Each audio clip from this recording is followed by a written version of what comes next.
Let me start off by saying there's a theological mandate and a biblical mandate. The Spirit of the Lord is upon us. So I think the first thing is to remember what Jesus has called us to do and to be involved in.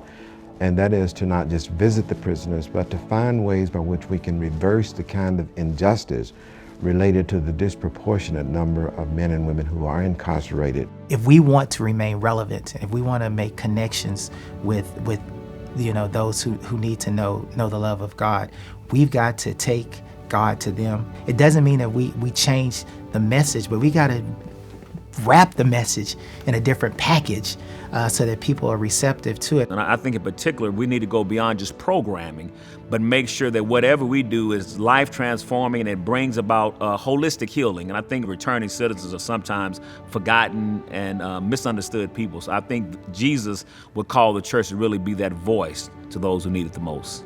I think that we do not say loud enough and clear enough and frequently enough the mandate of the gospel that talks about the anointment of the Holy Spirit and being anointed by the Holy Spirit that calls us into these kind of risky, bold, courageous places that we need to be. But I believe there's those who will come out of prison and because of their experience will have a opportunity because of what we do in the church to fulfill their God-given potential. And so that's what we're on that mission to do.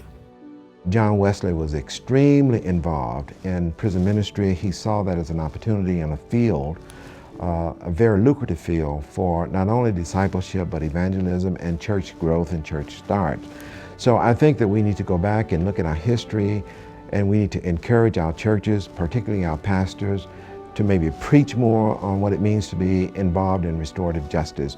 We know that the system itself is not going to change unless the church or the religious community would be the advocate and the voice of the voiceless. I think if Jesus was here, Jesus would really be with those who are returning citizens. So guess what? Jesus is here through the power of the Holy Spirit, and we can play a vital role in making a difference to those who have been incarcerated and those who may be going into the legal system. So I think the church has a role to really stop that systemic issue of incarceration.